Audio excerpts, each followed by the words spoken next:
26 नंदिनी का रजावट केले से भागना।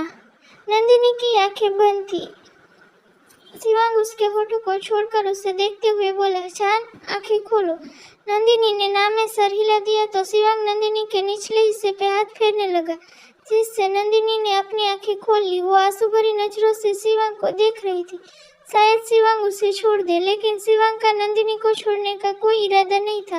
वो नंदिनी को फिर से किस करने जा ही रहा था कि तभी दरवाजे के बाहर से ओम की आवाज आई, मम्मा ओम को आपके हाथ का पराठा खाना है, मम्मा ओम को होमवर्क करना है, मम्मा ओम को आपके साथ सोना है, मम्मा दरवाजा खोलो ना। ओम की आवाज सुनकर नंदिनी ने एक नजर शिवांग को देखा और फिर अपनी नजरें झुका के धीरे से बोली, ओम बुला रहा है, प्लीज जाने दीजिए ना, प्लीज वो रोने लगेगा, बच्चा है वो।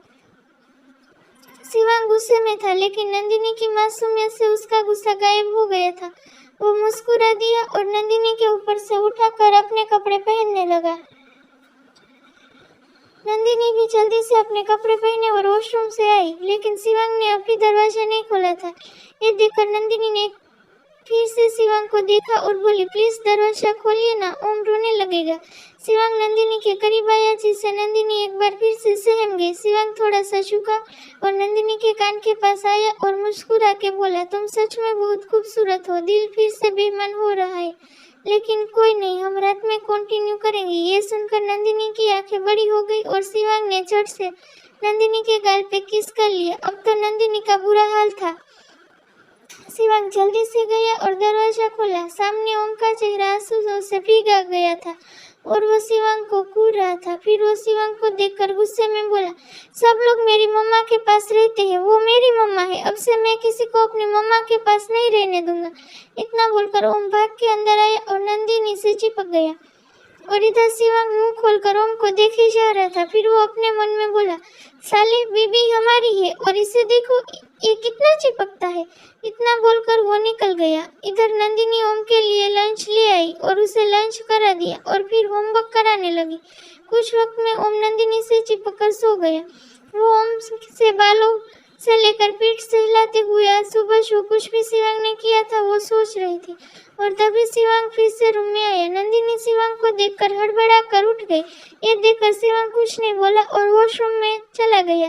रेडी होकर आया और नंदिनी के पास आया और उसे खड़ा करके उसकी कमर पे हाथ रख के बोला, सॉरी आज कंटिन्यू नहीं कर पाएंगे, क्योंकि हो सकता है कि हमें कल सुबह हो जाए आने में, काम से जा रही है। नंदिनी ने हाँ में सर हिला दिया तो शिवांग फिर से बोला, यार इतना भी नहीं पता कि जब पति कुछ काम से बाहर जाए तो कुछ मीठा खिलाना चाहिए।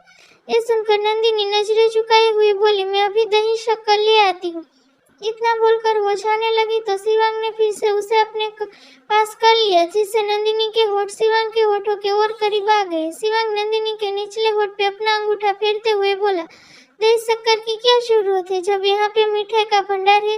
नंदिनी समझ गई कि शिवांग क्या चाहता है, लेकिन इसके पहले वो कुछ कहती, शिवांग ने अपने होठ को खोलकर नंदिनी के निचले होठ को पहले हल्का सा शक किया और फिर बाइट कर लिया, जिससे नंदिनी की आंखों में हल्के से आंसू आ गए। फिर शिवांग उसके चेहरे को देखते हुए बोला, ज्यादा मिस मत करना हमें, नहीं तो रह नहीं पाएंगे। पता चला आधी रात को तुम्हें परेशान करना चले आए। इतना बोलकर शिवांग ने एक बार फिर से नंदिनी के गाल पे किस किया और जल्दी से निकल गया। शिवांग के जाने के बाद नंदिनी थोड़ा रिलैक्स हो गई कि आज वो अपवित्र होने से बच गई, लेकिन कब तक। वो ये सब सोच ही रही थी कि शाम हो गई और तभी बुआ जी आई और उसके पास एक फोन रख दिया, जिससे नंदिनी कंफ्यूज होकर बुआ जी को देखने लगी। और फिर बुआ जी बिना नंदिनी को देखे बोली, मैं तुम्हें पसंद नहीं करती, लेकिन मैं भी एक औरत हूँ, तुम्हारा दुख समझ रही हूँ। तुम्हारे शिवांग ने तुम्हारे पापा से नहीं मिलने दिया, वो ऐसे ही है। ये फोन पे तुम अपने पापा से बात कर लो, उनका कॉल है, मैं बाहर हूँ। इतना बोलकर बुआ जी रूम से चली गई और नंदिनी का क्या था, उसे झट से फोन अपने कान पर लगाया और धीरे से अपनी सिसकती आवाज में बोली, पापा। सामने से निरंकार जी बोले, नंदिनी मेरी बच्ची कैसी है तू। निरंकार जी की आवाज सुनकर नंदिनी अपने आंसुओं को रोक नहीं पाई और फपक कर रोने लगी। और तभी निरंकार जी बोले, मुझे पता है कि वो दरिंदा तुझे कैसे रखता है, लेकिन तू टेंशन ना ले मेरी बच्ची, मैं तुझे ले आऊंगा। आज रात तू तैयार रहना। नंदिनी धीरे से रोती हुई बोली, नहीं पापा, यहाँ पे बहुत सारे लोग नजरें रखे हुए हैं मेरे ऊपर। अगर शिवांग को पता चला तो वो छोड़ेंगे नहीं आपको। इतना बोलकर नंदिनी फिर से रोने लगी तो निरंकार जी फिर से बोले, नहीं रोते नहीं बेटा, शांत हो जा, फिर मैं तुझे बताता हूँ। ये सुनकर नंदिनी ने पहले खुद को शांत किया और फिर निरंकार जी ने उसे सब कुछ बता दिया। अब नंदिनी भी खुश हो गई। कुछ वक्त बात करने के बाद नंदिनी ने कॉल कट कर दिया और फिर बाहर आई और बुआ जी को फोन दे दिया।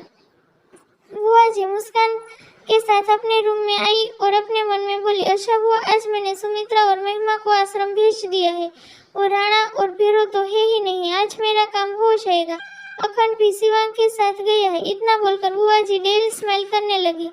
रात का वक्त ओम बुआ जी के पास सो रहा था, क्योंकि सोने के बाद बुआ जी ने उसे उठाया था, क्योंकि बुआ जी को लगा कि शायद नंदिनी ओम को देखकर ना जाए, और ये बात सही भी थी। नंदिनी अपने रूम में थी, तभी निरंकार जी की आवाज आई। नंदिनी ने बालकनी में देखा तो निरंकार जी लटके हुए थे। निरंकार जी को देखकर नंदिनी भाग के आई तो निरंकार जी पाइप के सहारे बालकनी तक आ गई। ये देखकर नंदिनी के होश उड़ गए। उसे जल्दी से निरंकार जी को ऊपर खींचा और बोली, पापा ये सब क्या है, अगर आप गिर जाते तो। निरंकार जी बोले, अभी ये सब बात करने का वक्त नहीं है, मुझे कुछ नहीं होगा क्योंकि मुझे आदत है। इतना बोलकर वो जल्दी से रूम में आई और क्लोसेट में से नंदिनी की साड़ी ली और उससे बालकनी की रेलिंग से कस के बांध दिया। नंदिनी ये सब देख रही थी। फिर निरंकार जी बोले, बेटा चल, आज तुझे यहाँ से ले जाऊंगा। ये सुनकर नंदिनी ने गार्ड्स की तरफ देखा जो कि सो रहे थे। ये देखकर नंदिनी को अजीब लगा, लेकिन फिर भी उसे जल्दी से साड़ी पकड़ी और सरकते हुए नीचे आ गए। फिर निरंकार जी भी आ गए और धीरे से बचते हुए नंदिनी को लेकर निकल गए।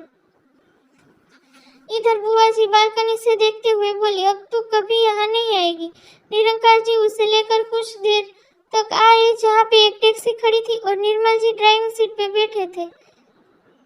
निर्मल जी को देखकर नंदिनी की आंखों में आंसू आ गए और वो बोली, चाचा आप। तभी निर्मल जी बोले, बेटा वक्त नहीं है, चलो यहाँ से। फिर निरंकार जी ने नंदिनी को टैक्सी में उठाया और खुद भी बैठे और वो लोग जल्दी से निकल गए। नंदिनी को लगा कि अब वो शिवांग से आजाद हो गए, लेकिन उसे नहीं पता था कि वो कितनी बड़ी गलती कर रही है। इधर शिवांग सुबह के 4 बजे पैलेस आ गया था।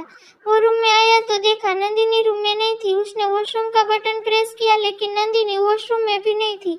अब शिवांग की हालत खराब होने लगी। वो भागते हुए पैलेस में हर स्थान पे नंदिनी को खोजने लगा, लेकिन नंदिनी कहीं नहीं थी। फिर वो भाग के कमरे में आया और फिर बालकनी में, लेकिन नंदिनी कहीं नहीं थी। तभी उसकी नजर रेलिंग से लटकती हुई नंदिनी की साड़ी पे गई तो वो शॉक्ड हो गया और उसके हाथ रेलिंग पे कस गए और उसके आंखों में खून उतर आया। क्या शिवांग नंदिनी को अपने पास वापस ला पाएगा?